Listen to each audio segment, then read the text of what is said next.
1999 has been a year of celebration for Virginia Tech. Perfect through 7 games, the Hokies are making their claim for #1. The heart of the offense is quarterback Michael Vick, a dangerous runner and passer. He hopes to lead the Hokies to an undefeated season. The focus of the defense is sack specialist Corey Moore, whose playmaking ability has helped mold the Virginia Tech defenders into the best unit in the land. The Hokies have an excellent shot to make a run at the national championship. This season, the Mountaineers of West Virginia have been scratching their heads and pondering what might have been. Don Nehlen's 20th season in Morgantown has been filled with near misses and close calls. His team is bruised, battered, and seeking redemption. But hope is on the horizon as quarterback Mark Bulger is finally healthy. And with a strong finish, the Mountaineers can still celebrate a winning season. It's Virginia Tech and West Virginia in a Big East matchup with national implications.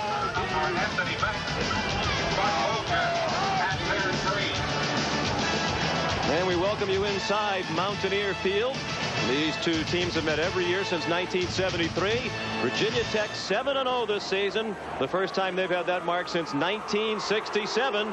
And here come the Hokies trying to go to 8-0 for the first time since 1905.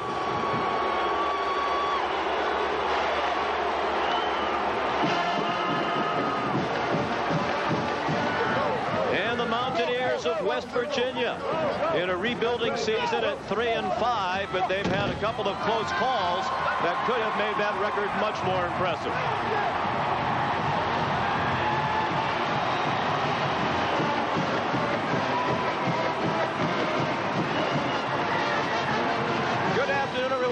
I'm Sean McDonough, and it's great to have you with us. Just a moment ago, we talked about the national implications involving this game, and those implications are much more a part of the picture now as Penn State lost moments ago on a last-second field goal by Minnesota.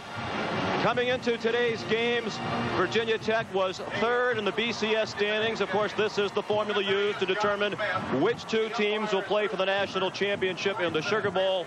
So a great chance with a victory today for Virginia Tech to move up to #2. I'm joined as always by Todd Blackledge, not a very happy Penn State alum right now, but this is great news for Virginia Tech. And Todd, again this year, the Hokies led by a great defense. Well, there's a lot of teams that play 8-man front defense in college football. None have been doing it longer than the Hokies. As we take a look at our Sun America virtual playbook, the biggest difference in the Hokies the last few years, they've upgraded the speed.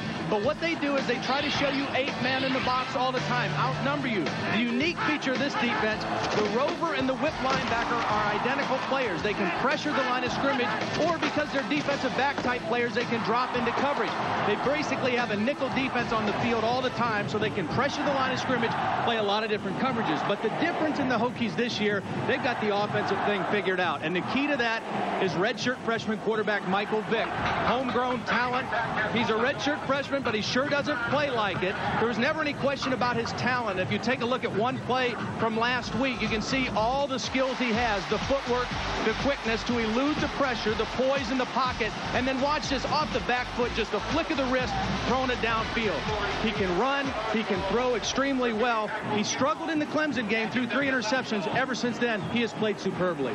It is a rebuilding year for West Virginia. They lost 7 players off their team of a year ago that have made NFL squads this year, but they do have the quarterback Mark Bulger back. And the good news for Mountaineer fans is Bulger is finally all the way back healthy. A knee injury early, an index finger broken against Syracuse. He is 100% now. The numbers that jump off on his statistics, the touchdown to interception ratios, a lot different this year than in the years past. Injuries have been part of that. The other part, last year he had a couple stud receivers he used to throw the ball up to and let them make plays. Hasn't had that luxury this year, has forced a few more plays. Cannot turn the ball over today against the Hokies. Virginia Tech with a great chance now to move into position in the BCS standings up at least to #2 and get position to be in the national championship game. Virginia Tech won the toss and deferred. West Virginia elected to take the football. Jimmy Kibble's kickoff. About halfway deep in the end zone and down by Sean Terry. So the Mountaineers will begin at their own 20. Led by Mark Bulger, the senior from Pittsburgh, Pennsylvania, out of Central Catholic High School, the same school that produced the great Dan Marino. In not just the absence of Sean Foreman and David Saunders, the great wide receivers of a year ago you mentioned, Todd. Amos Zaraway, the all-time leading Big East rusher, is now in the NFL. He left a year early and is with the Pittsburgh Steelers. They had a veteran offensive line last year. This is a new group this season. Yeah, a lot of variables and the injuries, particularly for a guy like Mark Bulger, because he is a finesse player. I mean, he is really a talented thrower, throws a lot of things on timing and has a very quick release. And when he's banged up a little bit, it's tough for him to execute this offense, but he is healthy now. Pittsburgh threw for 427 yards last week against Tech. We expect to see a lot of throws from Bulger today. But they want to stay balanced, and they run with Avon Coburn on first down. And a quality gain of 9 out to the 29. Coburn is their leading rusher. He is a freshman, redshirt, with Anthony Green, the blocking fullback. Ivy and Ossagata, the wide receivers, and Beck, an All-American candidate at tight end. Up front, Wes Hours, who was the starting fullback against Virginia Tech last year, moves in at left guard. 2nd down and 1. Coburn again with a first down. Out to the 35. Nick Sorensen, the safety, made the tackle. Virginia Tech's defense #1 in the nation against the rush. The front four, the great ends, All-American candidates, Engelberger and Moore, with the run stoppers, Williams and Bradley in the middle. Solid core of linebackers, Michael Hawks, a second-year starter, and Jamel Smith at his 3rd year starting. Secondary, perhaps a weakness if you really had to try and point out something. The safety play could be a little bit better. On first down, 3 wide receivers in the game. They run again with Coburn around the corner and taken down by the outside linebacker Jamel Smith. But that's another good gain of 5. They're rushing successfully against the nation's best rush defense, and the success of Coburn, the key this season for West Virginia. The 3 games that he has rushed for 100 yards. West Virginia won all 3 when he's been held under 100 yards. They've lost all 5. He rushed for more than 100 against Miami of Ohio, Rutgers, and Temple. Those are the 3 Mountaineer victories. 2 tight ends into the ball game. Coburn tries the middle for just a yard. That'll bring up 3rd down and 4. And the key thing for West Virginia, a very positive start on first down. It's very important that you gain yardage on first down and keep some balance in your offense against Virginia Tech. The first down, they got 9 on a run. This last first down, they got 5. 3rd down and 3, 4, 5 yardage. Very workable for the West Virginia offense. Where Virginia Tech creates a lot of problems is when they get you in those 3rd and long situations. 3rd down and 4 with 3 wide receivers into the game. Quick throw by Bulger. That is caught, but it appears to be short of a first down for Corey Ivy as Ike Charlton drove him back. It's very close to a first down, just short of the 45-yard line. This was an audible to the quick slant, trying to get the first down, but Charlton right there on the coverage. As soon as the ball was caught, he made a good solid tackle. And that's the difference with your boundary cornerback, which Charlton is. He's more physical. Here's Mark Pozzoleri, the redshirt freshman punter from Washington, Pennsylvania, not far from here in Morgantown. And Ricky Hall's back deep in another area in which the Hokies have always excelled under Frank Beamer's special teams. Yeah, and this is their best thing, is the punt block. And you take a look at their block kicks more than any other team in the 90s. And they call it the pride and joy. That's what they call their punt block team, their pride and joy. And most of the pressure comes up the middle when they come after the punt. There's 2 block kicks this year for Tech. The team's so concerned about protection that they don't cover as well. That time a good job done on the coverage by James Davis of West Virginia. A 41-yard punt by Fozzoleri and a 2-yard return. No score. Virginia Tech on offense after this. Back in Morgantown, Virginia Tech on offense for the first time. Big improvement of the Tech team this year, the offense, because of the amazingly quick development of the redshirt freshman Michael Vick from Newport News, Virginia. Those are his numbers for the season. Particularly impressive over the last 4 games. Michael Vick, one of the impressive aspects of his performance in those 4, he has not committed a turnover. On first down, the Big East's leading rusher, Chiron Stiff, out near the 19-yard line, where he was taken down by Ryan Brady. The rest of the offense around Vick. Stiff with Jarrett Ferguson, the fullback, Emmett Johnson and Andre Davis, the wideouts, and Derek Carter, the tight end. Davis can fly. And up front, Keith Short returns to the starting center spot after missing the last 2 games with a sprained knee. This has been a very solid group all year long. It's a big addition getting their center back, too. He really is a pretty good player in there for them. And Short's the only senior. Vick throws wide open, caught for a first down and much more. Ricky Hall into Mountaineer territory and collared out of bounds at the 41-yard line. And that's a gain of 41 for the Hokies. Gary Tompkins made the tackle. Great protection this time. West Virginia, the only way they're going to get pressure on Michael Vick is to bring blitzes, to bring other people. Their front people just are not going to be able to generate much pressure, and you can't give this guy that much time in the pocket. He is very poised for a young quarterback. Ricky Bussell has done a great job of teaching him the offense, bringing him along. That time he was patient and waited for the crossing route to open up for him. 17th catch of the season for Hall. He had 37 last year. With Davis's development, Hall not involved in as many big plays. Stiff took the pitch and went out of bounds at the 38. A gain of 3. Kyle Caden and Gary Tompkins made the tackle. The West Virginia defense uncharacteristically poor this year. They're small up front with Lake, Robinette, Brady, and Thurston. The linebackers, the strength of the defense. Caden between Barrett Green, who's their best defensive player, and Chris Edmonds. And in the secondary, the 4-year player Bastine at corner, Scooter Davis at the other corner, Tompkins and Sensabaugh, the safeties. And like the Hokies, the safety play could be improved for West Virginia. 2nd and 7. On the delay. Nothing doing this time for Stiff.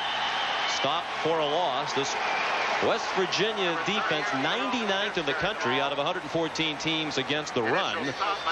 They're allowing 201 yards per game. On the other side, Virginia Tech 8th in the nation in rushing at 250 yards per game. That seems to be the formula for plenty of success on the ground today for the Hokies. Yeah, and even though West Virginia has had problems and they aren't very big up front, I watched that film pretty close last week against Miami. They played exceptionally well on defense until the 4th quarter when they got tired in the Orange Bowl in the heat. They got worn down. But right now, it's a cooler day. They're fresh. I think they're playing better on defense than they have earlier in the year. They come with a blitz on 3rd and 9, and Vick is sacked back at midfield. That's what you have to do to this guy. He's a young quarterback, and you've got to bring a lot of pressure on him and try to confuse him. Don't allow him to get his feet set. Don't allow him to look downfield. Bring as much heat as you can. But that means take some chances. You got to take some chances. West Virginia went with a sellout there. They played man and brought the pressure. And a good defensive series for the Mountaineers. Ryan Brady in on the sack. And here's Jimmy Kibble, first team All Big East punter each of the last 2 years, leading the Big East in punting again this year. No rush, and Kibble booms one. And the Hokies down it. No. They had a chance to get it inside the 5, but it bounced into the end zone. A 58-yard punt. Mike Donahue down there trying to down it. Cooper Rigo in it, running back. He gets the handoff. And he's out to the 27. A gain of 7 for the sophomore from Montvale, New Jersey. They're running that sprint draw, Sean. When we were sitting in the office yesterday with Dan Simrel, and he said, you know, last year we ran that play 12 times, and it wasn't enough. We went back and watched. We needed to run it more. They've run it several times a day, 4 times already here in the first quarter. Rigo remains in at tailback behind the fullback Anthony Green. Trying that play again. It didn't fake out Corey Moore the last time, nor does it this time. Moore in on the second sack of the day for the Hokies. You know, that's second for Corey. Yeah, that's what shows you how good a player Corey Moore and John Engelberger are. Is they love to chase the football, but they also can read bootleg right away. Corey Moore, you know, he's got those eyes wide open, and he's not just making a beeline up the field. He's reading things as well.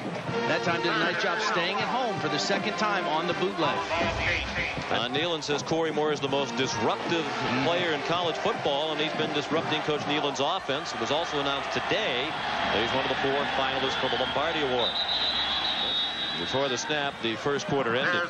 The end of the first quarter, the score: Virginia Tech nothing and West Virginia nothing. We'll return to Mountaineer Field right after this message and a word from your local station.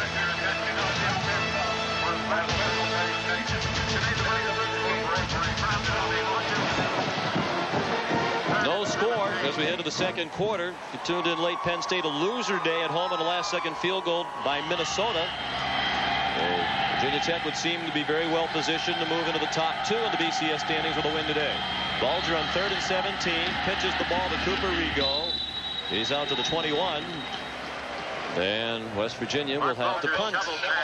And Todd, no longer West Virginia, the big underdog, can hang around. Obviously, the greater potential for a huge upset today. And the more confidence they get, particularly on the defensive side of the ball. They've made some really good plays defensively. They still have to hit some plays. Mark Bulger has to get a hot hand throwing the football. And special teams, Virginia Tech has been close the last couple punts. They really have to protect their punter here. Larry gets it off. Ricky Hall caught it at the 34, and again, excellent coverage by West Virginia's James Davis. 45-yard punt, -1 on the return by Hall. Thanks to the heroics of James Davis, the redshirt freshman from Stuart, Florida. Steve Dunlap, the defensive coordinator yesterday, said he's a human torpedo. Big hitter, likes to run downfield and wallop somebody. And that's what he intended to do to Hall. Well, he did a nice job just zeroing in on Hall that time, not getting his body out of position. First guy down there a lot of times is over anxious, run by that returner. Nice job by Hall wrapping him up. Virginia Tech, 1st and 10. Chiron Stiff across the 35 to the 36. He gained 3. Here's Michelle. Well, you guys, a couple of West Virginia injuries. Linebacker Chris Edmonds twisted his left knee. He should be okay. They put a knee brace on it, and he'll try to play the rest of the game with the brace. Not so lucky is wide receiver Sean Terry. He is out of this game with a separated right shoulder. Back to you. Wow. Brother dislocates his elbow last week. Yeah. He separates his shoulder this week. And up the middle goes Andre Kendrick in the Mountaineer territory and down short of a first down after a gain of 8. Time now to answer our AFLAC trivia question. When was the last time a team led the nation in scoring defense, and won the national championship? And the answer, Florida State in '93. Virginia Tech this year, 3rd in the nation in scoring offense, behind Georgia Tech and Kansas State. 2nd in scoring defense. Fans trying to spur on this Mountaineer defense, which has played so well. 3rd and 2. Kendrick gets outside. He may go. Touchdown, Virginia Tech.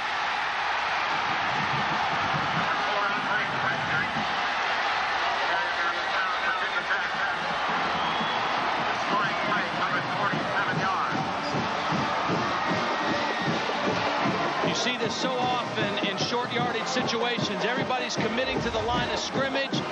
They're all trying to stop the short run, and then you get a missed tackle, and it's off to the races. And right here, the free safety, Rick Sherrod, out of position. Rick Sherrod is a very, very talented guy, a young player out of Charleston, West Virginia, but he was kind of benched this week in favor of Bruce Sensabaugh because of getting out of position. The extra point good by Shane Graham. It's a 47-yard touchdown run by Kendrick. And a 7-0 Hokie lead.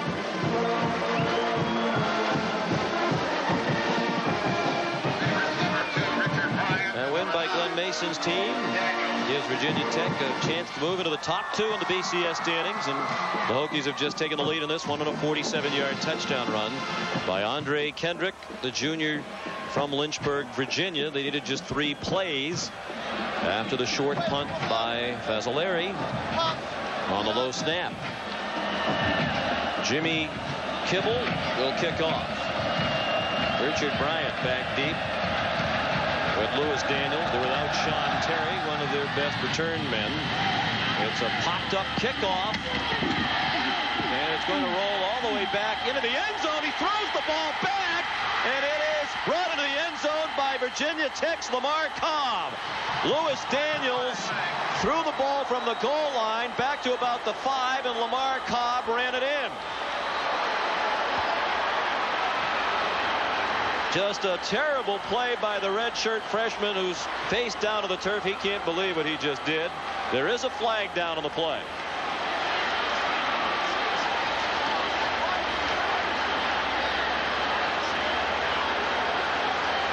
Daniels is one of their regular return men. They are without Sean Terry, but it wasn't Daniels taking his place. He has been running kicks back this year for the Mountaineers.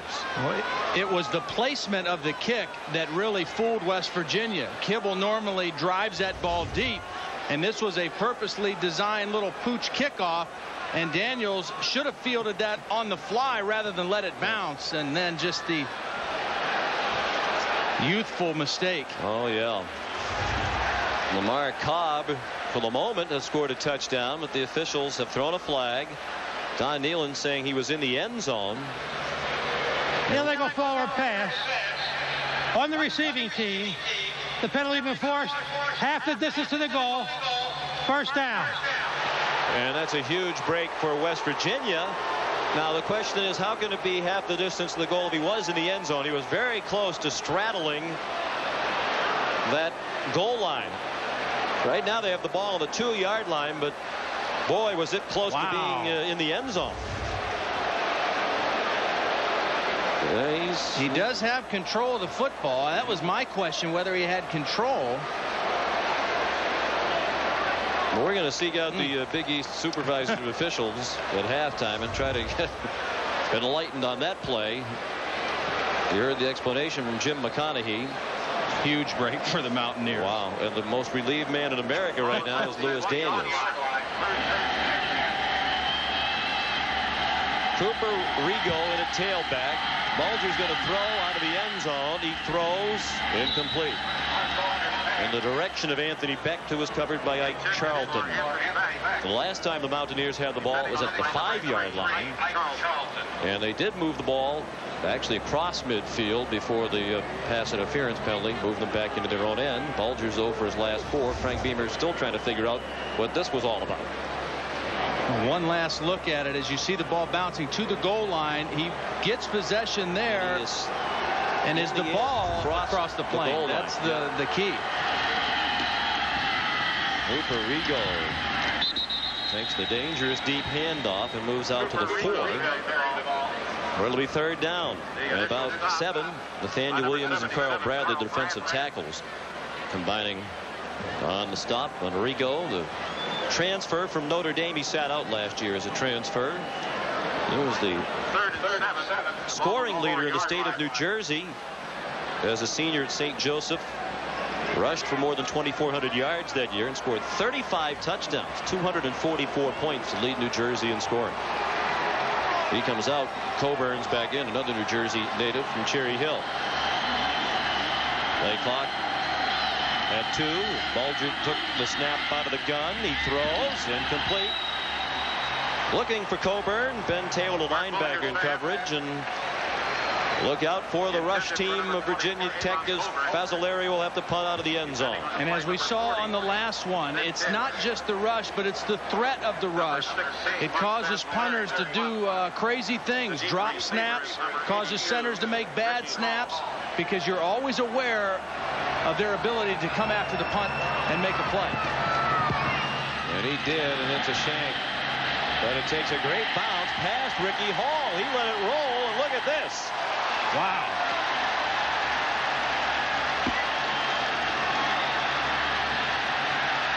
call that sport on the ice where they have the brooms and they curling? Yeah, that's what they look like they're doing right there. There's Lewis Daniels. You don't think he's happy right now? He was the guy that mishandled the kick.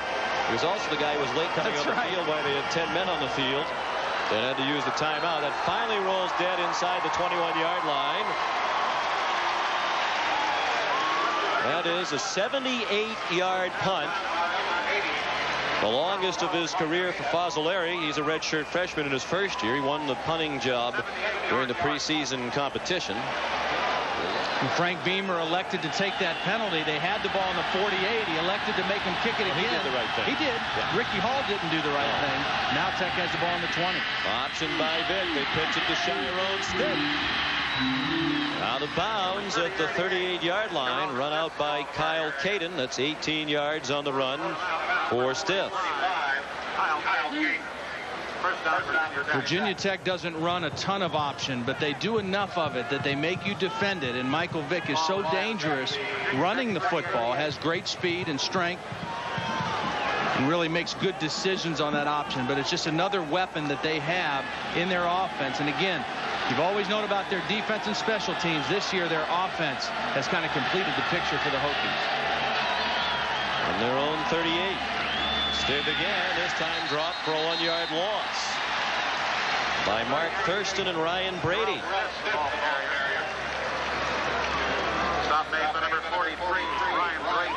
Can't say enough of the defensive front for West Virginia in this ball game in the first half. They've played pretty well. They're an undersized group. They don't have a lot of depth. It's a pretty physical group. Offensive line for Virginia Tech that's leaning on them here on the inside, but they've held their own pretty well here in the first half of play. Approaching 4.5 minutes left in the first half. 7-0 Virginia Tech. After the play action fake, Vick wanted to throw on 2nd and 11. Now he looks to run, and he's out to the 43, where he was stopped by Antoine Lake. And it'll be 3rd down, and they'll need 5 to move the chains. What Steve Dunlap has done in this first half is, if Virginia Tech has stayed in regular personnel, then they've gone with a lot of man blitzes. They've come after Michael Vick. It looks like Virginia Tech's still in regular personnel. Let's see if he comes after Vick again on 3rd and 5. 3rd down and 5.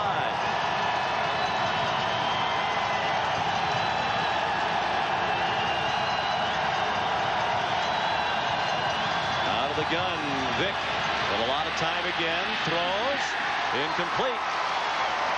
He had a man, but Emmett Johnson couldn't make the grab right at the 1st down marker. And Virginia Tech will be forced to punt again. Little change up that time. They only rushed 4 and they played zone. They made Michael Vick read the coverage and find the open man, and he couldn't make the throw. Another big stop for the Mountaineers here in the first half. Here's Kibble having another excellent day. As he was helped by the fact that last time West Virginia had nobody back to receive the punt. They were on the all-out block, and Kibble's kick ran down to the 5-yard line. This is his poorest effort. And again, the backspin with the Balata ball. Out of bounds at the 37-yard line. Maybe even the 38. Just a 20-yard punt by Kibble.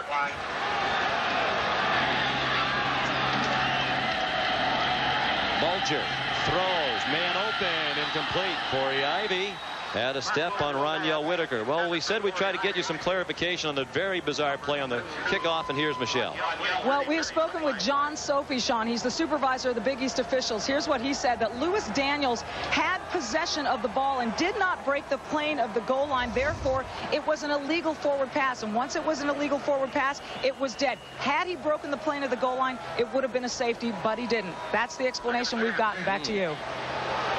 Well, that question of had he broken the plane of the end zone is very much up for debate. So it's 2nd and 10 again. Again, they run the draw. Coburn into the secondary. Out of bounds inside the Hokie 40 at the 39. Run out by Ike Charlton. 23 yards for Coburn and a first down for West Virginia. Sean, the reason the sprint draw is such an effective play is because of the way Virginia Tech likes to rush upfield. You get those guys coming upfield, you invite them to do that, and then you give it the ball on a delay handoff to your back. That time, Ike Charlton not in good position to make a play, and Coburn made a nice cut to the sideline. You got a good block from the center, John Conte. First down, Coburn again. Leg tackled by Charlton. A gain of 3 to the 36. Coburn, another of those West Virginia players not highly recruited. Missed a lot of his senior year in high school due to an injury, a knee injury. When they played Rutgers and he had a big day, they said he was kind of hollering at the Rutgers side as if to say, you wish you recruited me out of New Jersey now, as he went for 141 against the Scarlet Knights. Second and 7. Virginia Tech leads 7-0. No timeouts left for West Virginia. Broken play. Bulger throws incomplete. Tried to make something out of it, looking for Jerry Porter, but it was incomplete. And it'll bring up third down and 7. Yeah, that was a completely wasted play. Miscommunication. Again, Bulger trying to do a lot at the line of scrimmage and get them into the right plays and out of wrong plays, and that time it just wasn't completely communicated to everybody. Bulger, real student of the game, under pressure regularly today. He's the son of a quarterback. His dad, Jim, backed up Joe Theismann at Notre Dame in the early 70s.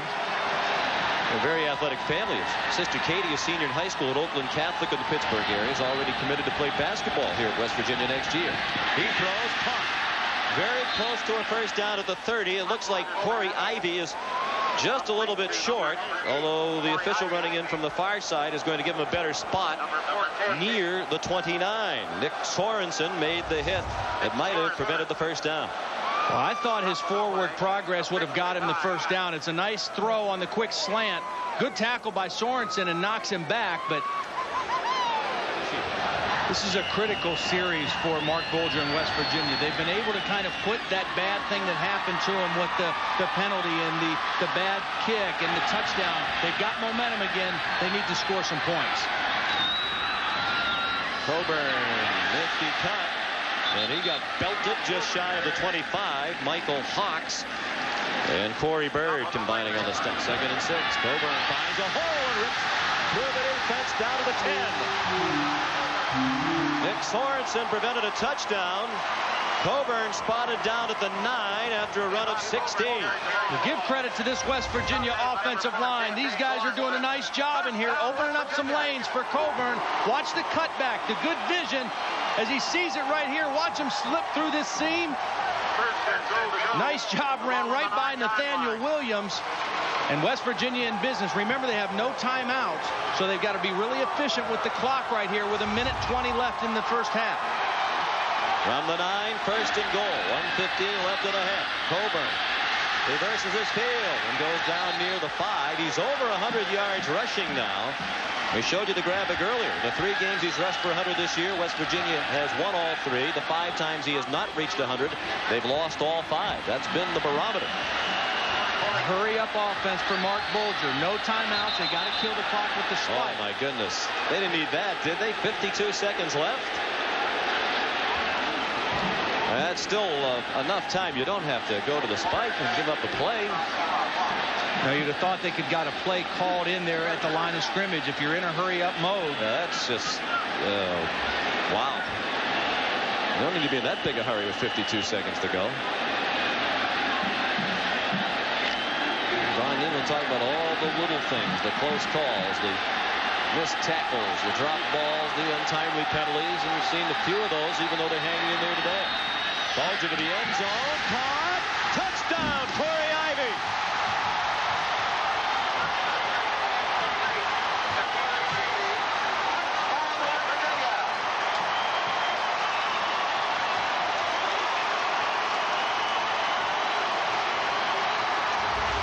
Sean, this is a designed underthrow. You show fade, you run him to the corner, and the ball is thrown on the back hip of the wide receiver. Charlton has no chance to make the play. It's designed to underthrow, you show fade, and you throw it short. Jay Taylor trying to tie the game. He does. Was close as to possession by Ivy in bounds, but he did have the foot down. And a 5-yard touchdown reception. And reason to be happy for one of the few times this year for Don Nealon. Very exciting first half, featuring some bizarre and perhaps controversial plays. Here's Michelle Tafoya. All right, Coach, the controversial kickoff return play. Did you agree with the referee's call? Well, they said he threw it forward at the 1-yard line. I guess that's the right call. All right, Avon Coburn's been running very effectively against your defense. Why has he been able to do that? Well, they do that little draw play and then the pass off of it, and he's a good guy about finding that hole, breaking it back. He's a good back. Is your team aware that Penn State lost today, and so they're, in a better position to move up in the polls? Well, I don't know about that. They announced it here in the stadium. I would have think they're aware of it. How does it affect them, do you think? I don't. I worry more about West Virginia and how that back's running and how they just gained momentum right here right before half. Coach, thanks a lot. Thank you. Frank Beamer in a fight with West Virginia. The Hokies and Mountaineers tied at 7 at halftime. Let's go directly to Tim Brando in New York. Let's find out what Don Nealon is talking about. He's with Michelle.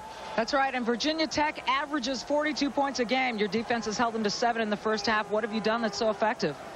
Well, we're just playing a little bit of Mountaineer football. Our kids are playing hard, and they want to win, and we've made a lot of mistakes. And if we can continue to play like we did the first half, we got a chance. Again, their rushing defense tops in the nation, and yet your running back, Avon Coburn, has done stupendously. Why? Well, you got to understand, if you don't run against this team, you're in big trouble because they're going to swarm you on the pass. And our game plan was to try to be 50-50. We've probably thrown too daggone much, but we got to run the ball, I guarantee, and that's what we're going to try to do. Good luck, Coach. Thanks. Sean, back to you.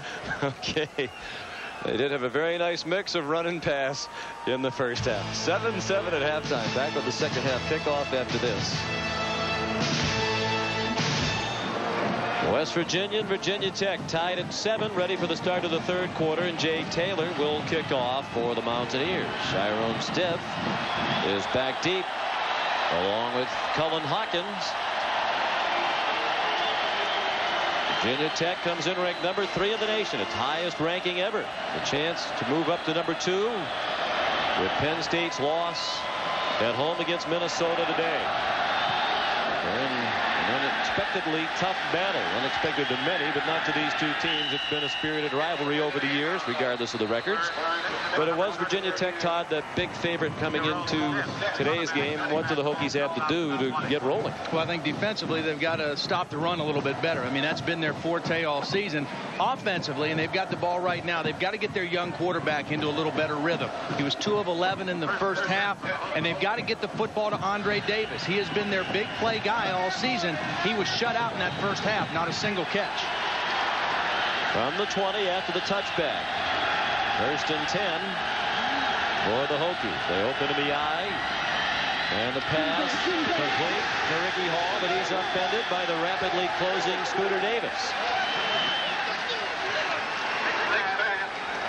No gain on the play. Let's take a look at the halftime stats. The things that really stand out, the rushing yards right there for West Virginia, 95 yards. Coming into the game, Virginia Tech allowing 60 yards a game, 1.8 yards per carry. West Virginia had some good balance there in the first half, and neither team with a turnover.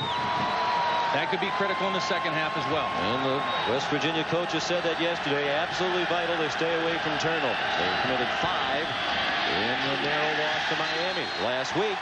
Chiron Stiff stacked up a gain of 1. Stiff's now rushed for 36 yards on 11 carries. He came in averaging 112 yards per game rushing to lead the Big East. You know, the other thing that West Virginia's defense was afforded in that first half, West Virginia offensively held the football for 17 minutes. That allowed this defense to rest on the sidelines. They weren't on the field the whole first half, so they should be very well rested here for the second half. And that's key due to the lack of depth among the Mountaineer defenders. Third down and 9 from the 21. Crowd roaring. Vick throws on the run. Caught, and it is a first down for Andre Davis. Needed to reach the 30. He got just across it before Perlo Bastine shoved him out. Well, this play does 2 things for Virginia Tech. Number 1, it gives the quarterback, Michael Vick, a nice little easy completion, and it gets your big play guy, Andre Davis, into the ball game. Lets him break a little sweat. because they're going to need him in this game. They've got to stretch this West Virginia defense a little bit, and he is the guy that has the speed and the big play ability to stretch the Mountaineer defense. First catch of the day for Davis, the sophomore from Niskayuna, New York. Averaging 25.8 yards per catch to lead the Big East. A rush from the outside. He sidestepped Thurston. Vick throwing deep. Man open. It is caught. What a catch by Davis.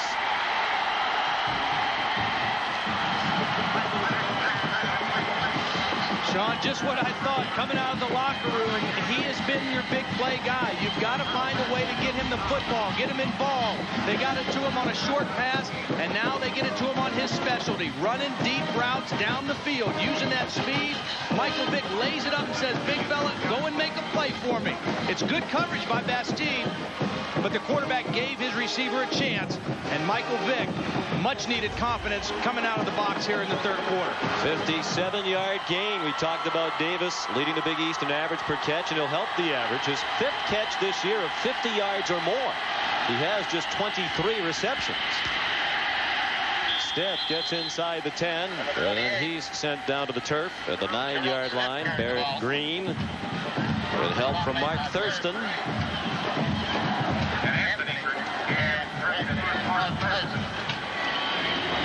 We were talking to Ricky Bussell earlier in the week, and he said that Chiron Stith is probably the best all-around back that they've had here in the time that they've been here. And they've had some really good running backs. He says Chiron is just the best combination. Runner, blocker, receiver. Had a great year this year. The option. Vick keeps it. Broke one tackle. Lunged ahead near the 6-yard line. Boo Sensabaugh finally made the play with help from Kyle Caden. And it'll be 3rd down. They need to reach the 2 for a first down. They're going to spot the ball right on the 7-yard line. 3 minutes gone by. Second half. 7-7 the score. Wouldn't be surprised to see option again, maybe the other way to the wide side of the field. Keeping the ball in Michael Vick's hands with a chance to make a play.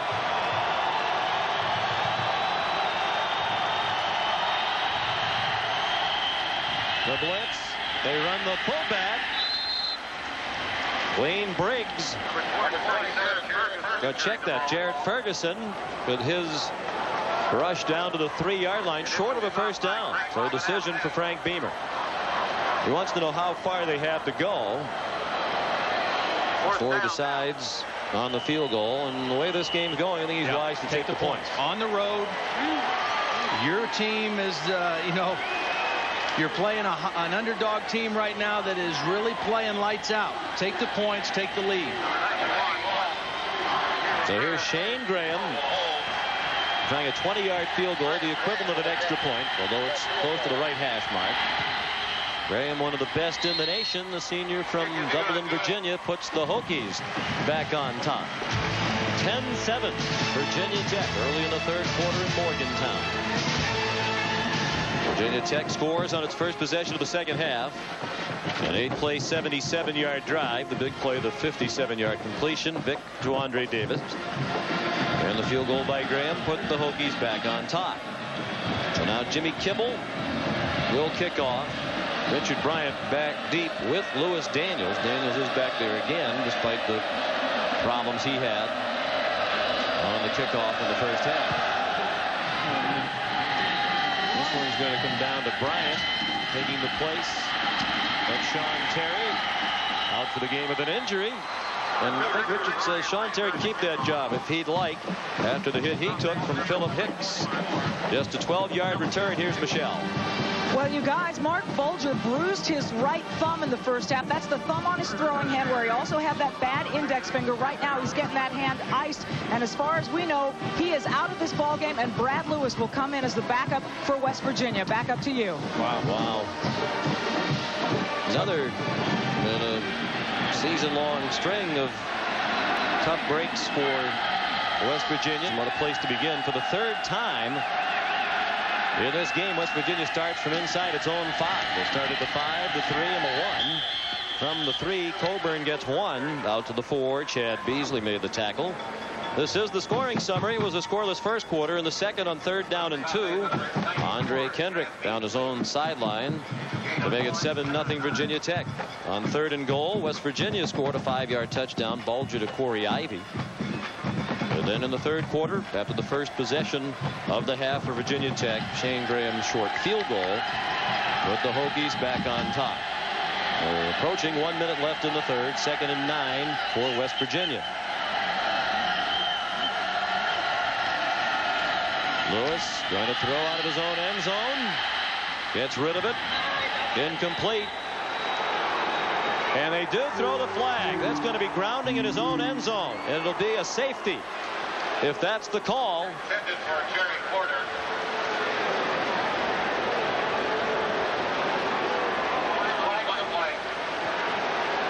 Well, there The was a referee threw the flag way behind the line of scrimmage. Nobody out near where the ball landed. There was a receiver in the area, but he had broken his route to the inside, and the ball was thrown outside. There was no penalty on the play. There was a receiver in the area. That's a good call. Good teamwork by the officials. The referee behind the quarterback didn't see anybody near the ball, about 20 yards up the field. Yeah, there's a receiver that's going to be out here, but he breaks his route in. Actually, right here, there is a receiver running to the sideline, but just didn't make a play on the football.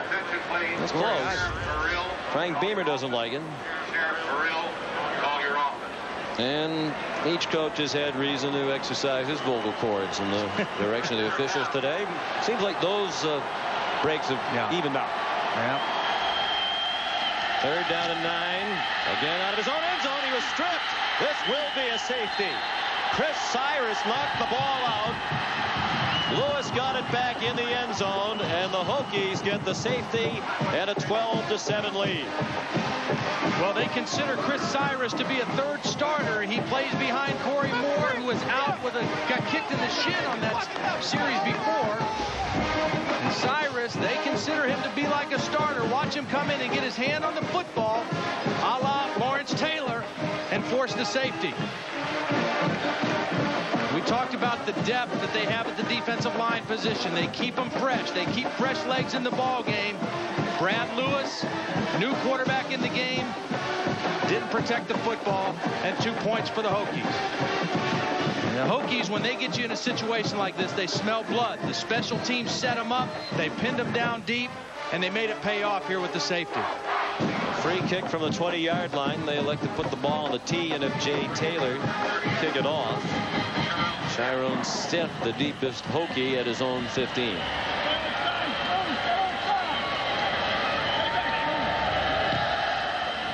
Line drive kick right to Stith. Caught it at the 17. Flags down. 2 flags thrown. Stith finally taken down at the 50. He ran more than 20 yards before Mountaineer was able to get a hand on him on that line drive kickoff. They go block in the back during the return. 10-yard penalty from the spot of the foul. 1st down. Andre Kendrick in at tailback. Vick left up by Barrett Green. At the 33, a gain of 2 for Michael Vick. As good as the West Virginia defense has played in terms of making plays and making Virginia Tech earn everything, they need to try to come up with a turnover here for their offense. They've got to try to figure out a way to give their offense the short field against the Hokies here.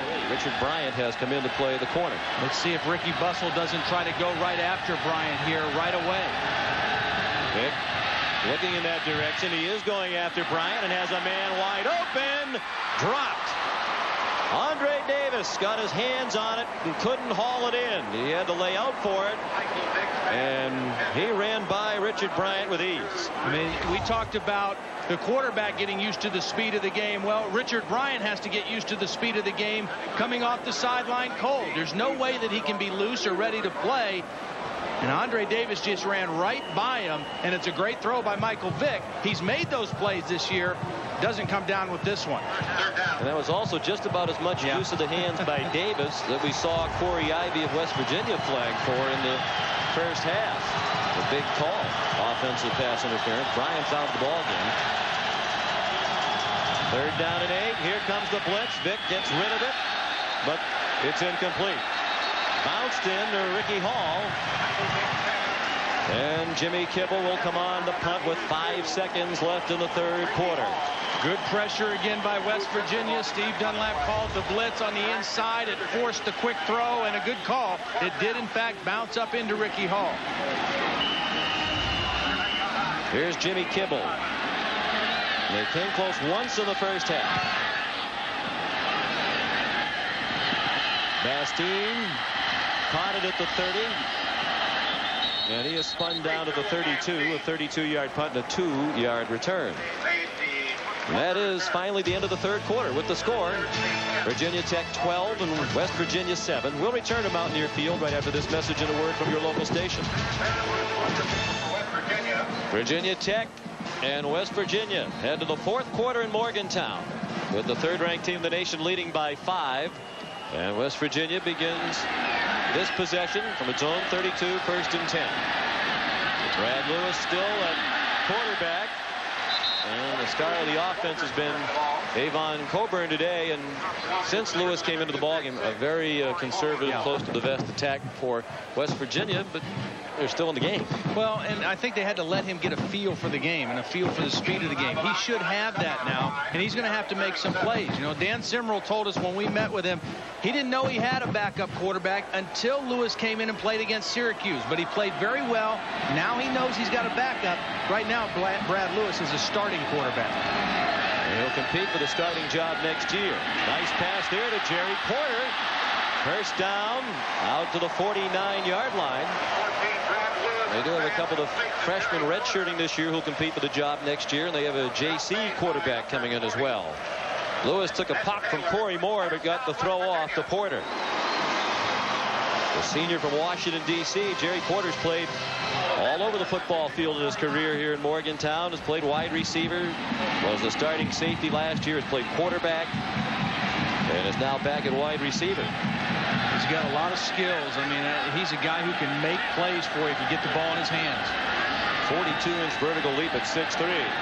Lewis going deep, and it is incomplete. He was looking for Porter again, and Roniel Whitaker had the coverage.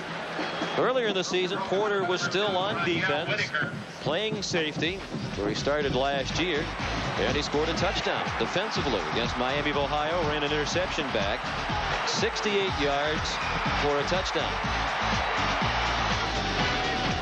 And then last week, on offense, first touchdown of the ball game on West Virginia's second placement scrimmage at Miami.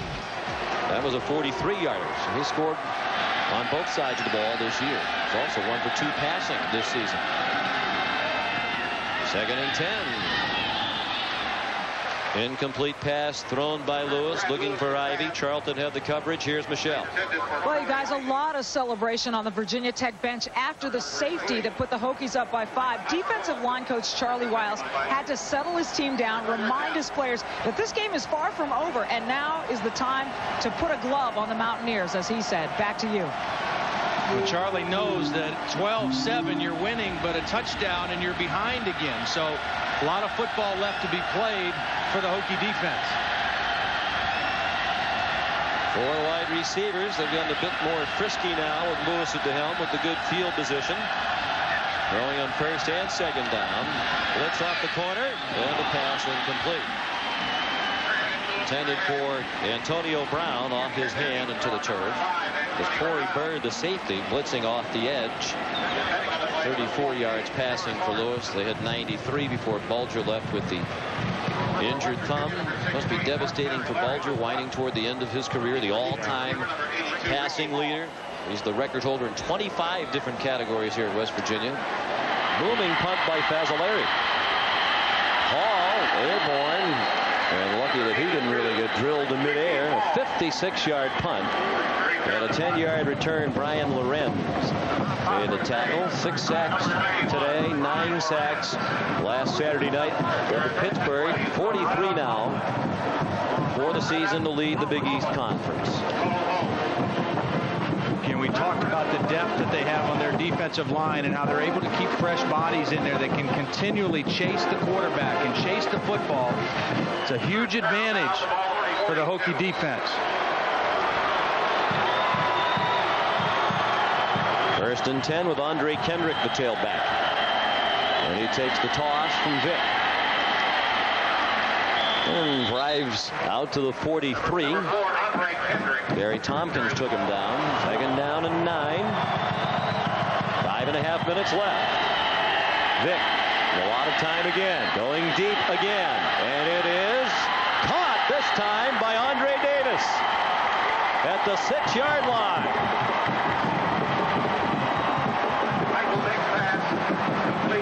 51 yards of the completion. Second pass caught by Davis of more than 50 yards today. And his 6th of the year. He beat Perlo Bastine. And give credit to Ricky Bussell. Andre Davis dropped a sure touchdown a few moments ago. They go right back at him. They say, we're not going to let you get your head down. You're still a big part of our offense. You're still our big play threat.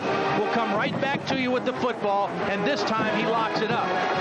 I just slipped to the restroom a minute ago and I ran into the wide receiver coach, Tony Ball, who was in there at the same time. He said he was shaking his head. He couldn't believe that Andre dropped that touchdown. He says he doesn't drop many.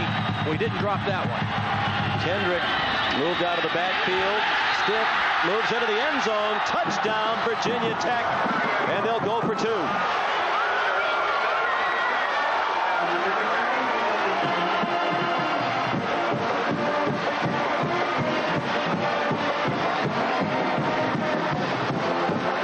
Virginia's defense has played valiantly all day, but they have just run out of stops here.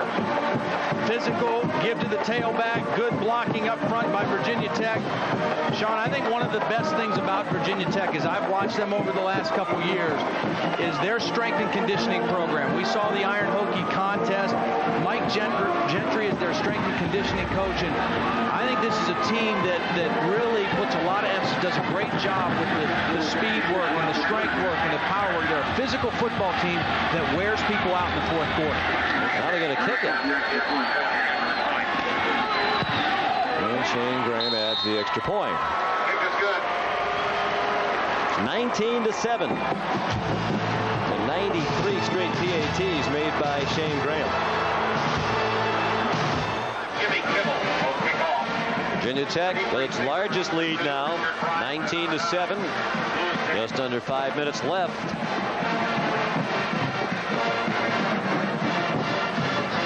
Good high kickoff by Jimmy Kibble. Down to Richard Bryant. He fumbled the football. It's picked up and advanced by Anthony Green. Excuse me, Boo Sensabaugh, number 19, not 49 Green. And there's a late flag down. Sensabaugh brought it all the way down to the 38-yard line. And there was a flag at the end of the play. Well, we've seen the ball bounce the other way for the Mountaineers today. This time it bounces in their favor. You see Bryant coming up on the middle return, the ball out and right up on the scoop to Sensabaugh. A missed tackle there by Whitaker. And a good return. Philip Hicks knocked it out. Sensabaugh picked it up. Personal foul. Late out of bounds on the defense. 15-yard penalty from the end of the run. First down. Well, needing 2 touchdowns. West Virginia needs plenty of breaks, and they just got a couple on this play. There was the kicker, Kibble, who jumped on the pile a little bit late out of bounds. Kickers. It wasn't exactly a ferocious blow either. I mean, you got to hit him out of bounds. Don't sit on top of him. You got to hit him, get a hit in. Yeah, get a hit in. Earn you 15.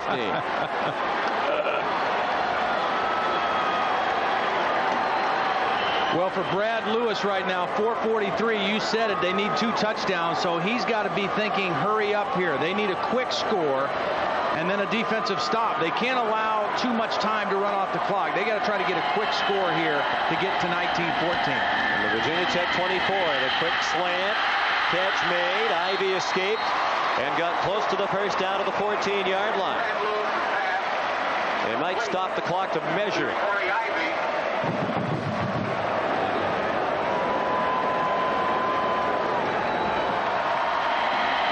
2nd and inches. Out of the gun. Lewis toward the end zone into traffic. He was fortunate to get away with that into double coverage. Jamel Smith and Ike Charlton defending Anthony Beck. Yeah, Ike Charlton just really lured that throw by Brad Lewis. He left his coverage. Jamel Smith was covering the receiver, and Ike Charlton just came off of his man and played right to the football. Just couldn't come down with the catch. A veteran move by Ike Charlton. Sean Tafoya tells us Avon Coburn suffered a bruised left knee, but he is in there. Maybe they'll run the ball just to try to get that first down. And if he got it, it wasn't by much. Hit the pile and went down. Chris Cyrus got the primary hit.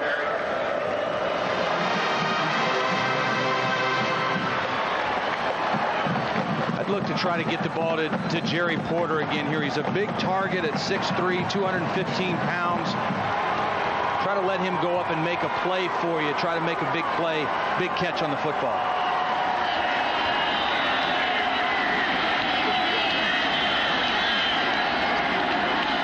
Out of the gun, 4-man rush.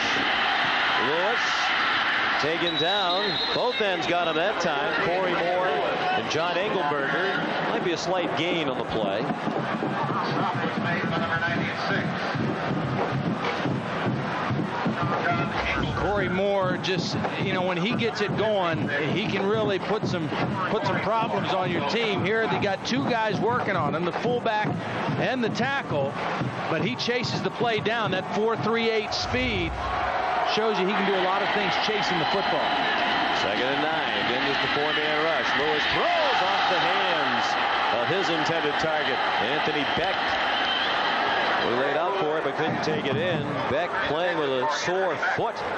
When we visited with him yesterday, he was wearing a walking cast on that left foot. Well, they had it, the little post on Jamel Smith. He had him turned around, just couldn't get his other hand onto the football. Ball a little bit out in front of him by Brad Lewis, but he had what he wanted. Single coverage working against the linebacker, Jamel Smith. 3rd and 9 with 3.5 minutes left. Virginia Tech leads by 12. Lewis with time, throws, caught right at the first down marker by Beck.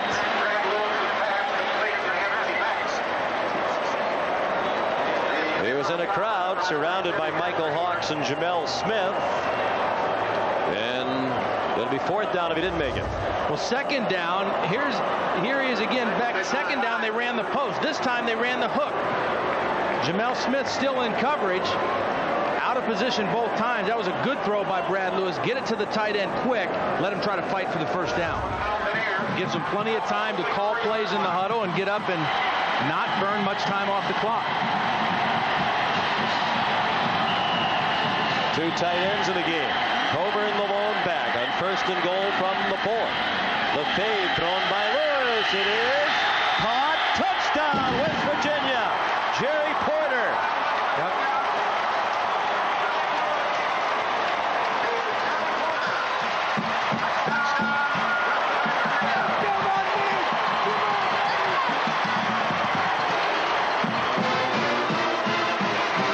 Jerry Porter is a big physical athlete, 6'3", 215.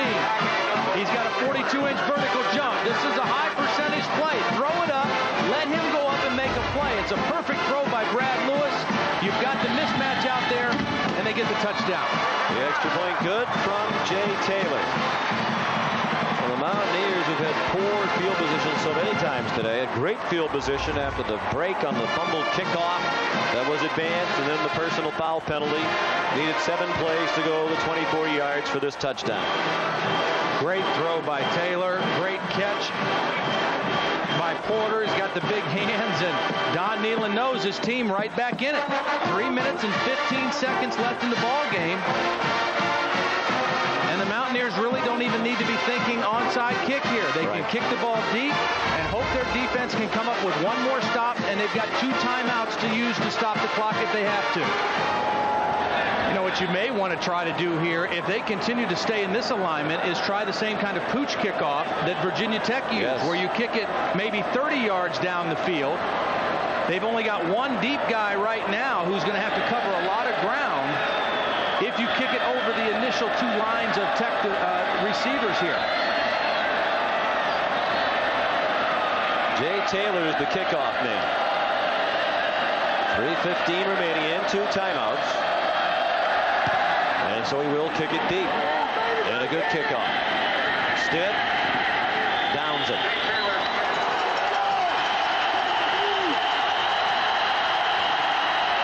Tyrone Stitt, the tailback. He takes the handoff, has a hole on the left side, has a first down and more out to the 35-yard line. Leg tackled by Bastine. A 15-yard run for Stitt. I mentioned earlier that Ricky Bussell thought that Tyrone Stitt was the best running back, the complete package that they've had in a long time. Showing you how hard a physical runner he is. Again, the strength and conditioning program of Virginia Tech doesn't just affect their linemen. Ricky Bussell there, offensive coordinator. Doesn't just affect their linemen, their running backs, all of them. Physical kids. Tyrone Stitt really runs it up in their heart. He started the year with 4 straight 100-yard games. First Tech player under Frank Beamer to have 4 100-yard games in a row. He gets the call again and gets banged down at the 39 by Kyle Caton, sophomore from Fremont, Ohio. And the clock runs under 2.5 minutes remaining. West Virginia will probably wait and see what they do on this play here, and then they may elect to use one of their timeouts. Hope they can get a good stop here on second down and then stop the clock just under 2 minutes. Michael Vick, again, a redshirt freshman, doing a smart thing here. He's using all of the play clock. He did it on the last play. He's doing it right now. It's down to 7 seconds right now. He'll let it get all the way down to 1 before he snaps the ball. Stitt again. Lost the football. Sensible has it at the 32. Barrett Green belted it out, and Sensible recovered at the 32-yard line.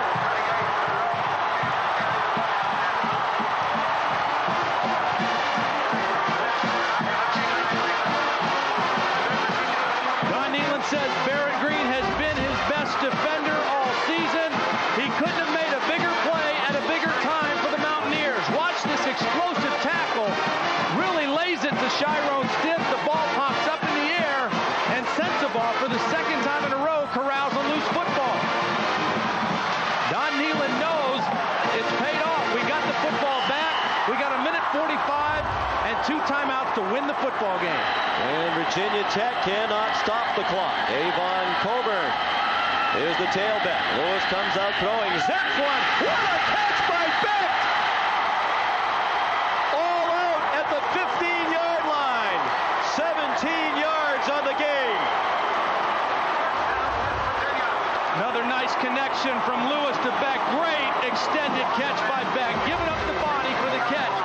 The biggest thing Brad Lewis has to think right now is be patient. I've got the timeout. That's right. Calm down and don't take a sack. Do not give Virginia Tech a sack in this situation. He has time and the timeouts. He throws to the sideline. That's a catch, say the officials. Seth Abraham just inside the 10-yard line.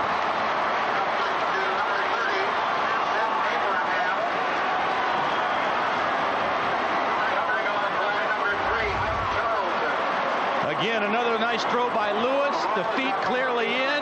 Those are the kind of catches when you're a receiver you practice when you're a little kid, staying in, you know, calling the play-by-play yourself and keeping those feet right on the sideline. Great catch. First catch of the year for Seth Abraham. Bulger's stand-in. Brad Lewis performing well at crunch time. 2nd and 4. Engelberger missed him, but they don't miss him the second time. David Pugh with the middle pressure. And a crucial sack, a huge sack for Virginia Tech. Back at the 18-yard line, the 7th sack for the Hokies. You know, David Pugh, here he is right here. He got the critical sack in the game against Pittsburgh last week. Pitt was 1st and goal on the 1 with a chance to get right back in the game. And he made a huge sack on David Priestley. This time, he comes from the inside and gets the sack on Brad Lewis.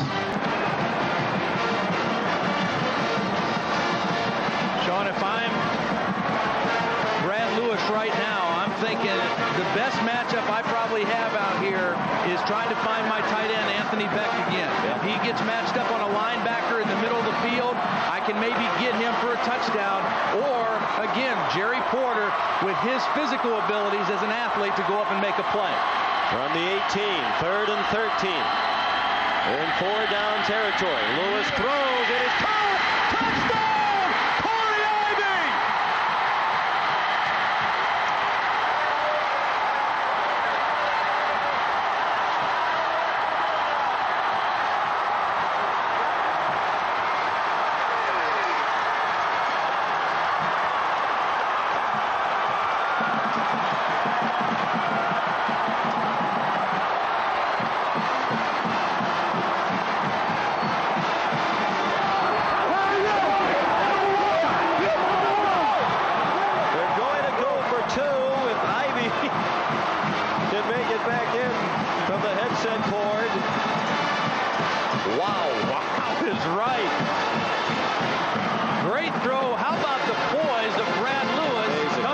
Mark Bulger in the heat of battle, throwing strikes for the Mountaineers. Two tight ends. They'll try the fade again. It's incomplete. So now Virginia Tech can win it with a field goal. They have 1:15, no timeouts. West Virginia needs 4 plays to go to 32 yards after the fumble recovery. Corey Ivy, 3rd and 13. He works around the strong safety, Corey Bird, and then catches it in front of the other safety, Nick Sorensen. Sean, you said it at the top when we introduced the lineups. If there's been a weakness for Virginia Tech, it's been the play of their safeties. That time, Corey Bird and Nick Sorensen both couldn't make a play on Corey Ivy. Corey Ivy, the senior from Boca Raton. Wow. Florida. Emerging this year from the shadows of the standout wide receivers of the last 2 years. Here's Sean Foreman and David Saunders. There are the folks who've left the stadium now on the hill slope behind the stands in the end zone trying to see in. Many of them left when Tech made it 19-7. Still time for this outstanding Tech team to try a game-winning field goal, even score a touchdown. They have an outstanding field goal kicker who can hit from long range. Taylor's kickoff. Stiff in the corner. Only out to the 16-yard line. Well, Sean, we talked to Don Nealon the other day, and we asked him about the big wins in his program, and he talked about the 88 win over Penn State, and he talked about the 93 win over Miami when they were ranked number 4. Boy, this one here would rank right up there with all the great wins in his career here. Shane Graham, the field goal kicker for Virginia Tech, does have 50-yard plus range, made a 52-yarder last week at Pitt, has a career long of 53 last year against Clemson. No timeouts left.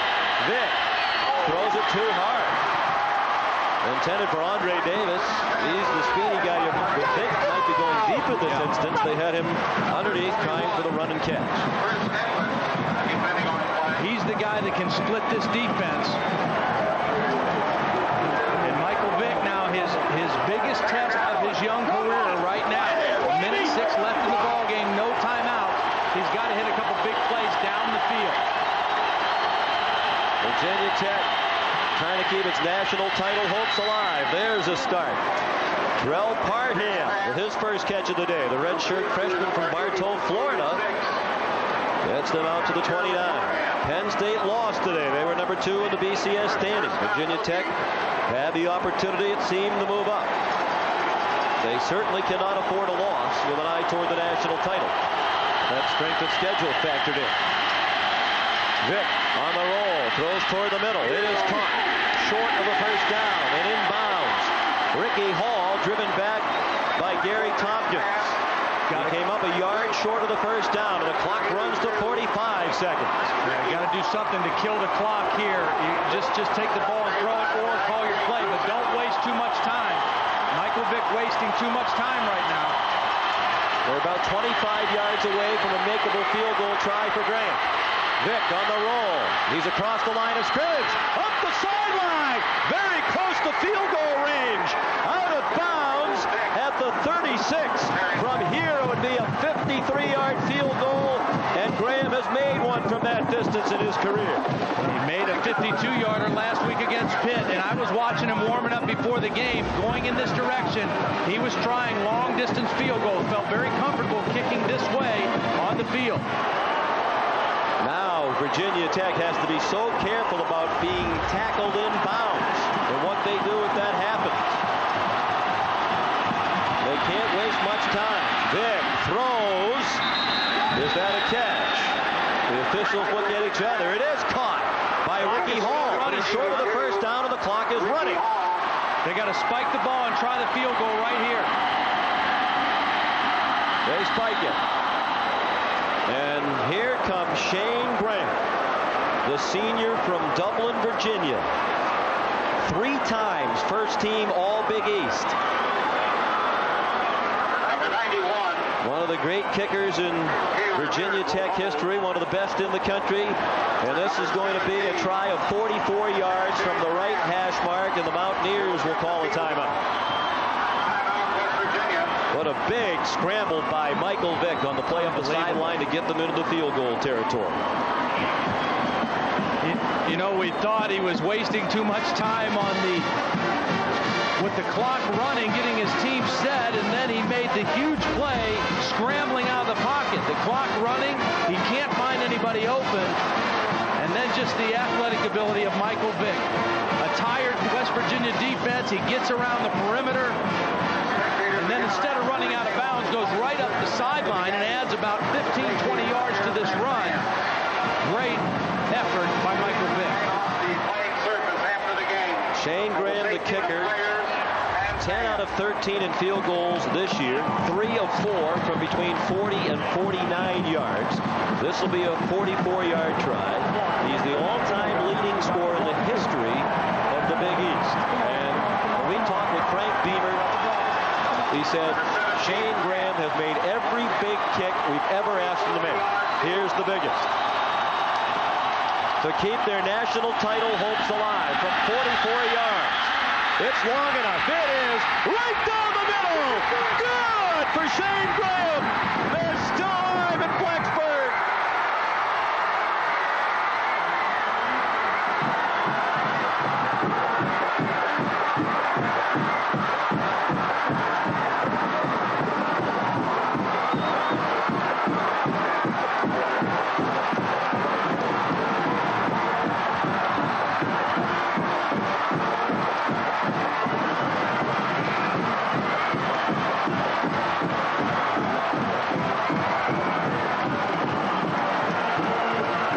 Michelle Tafoya.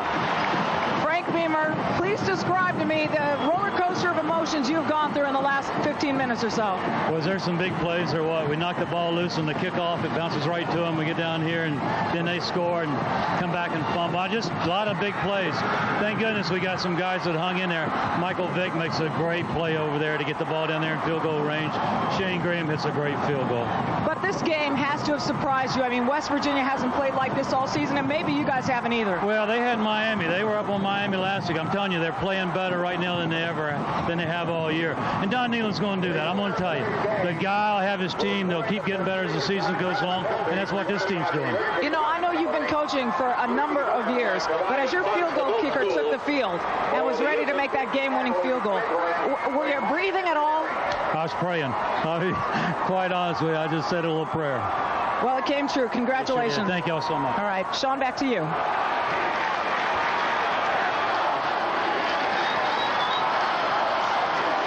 That's the end of the game with the final score. Virginia Tech 22, West Virginia 20.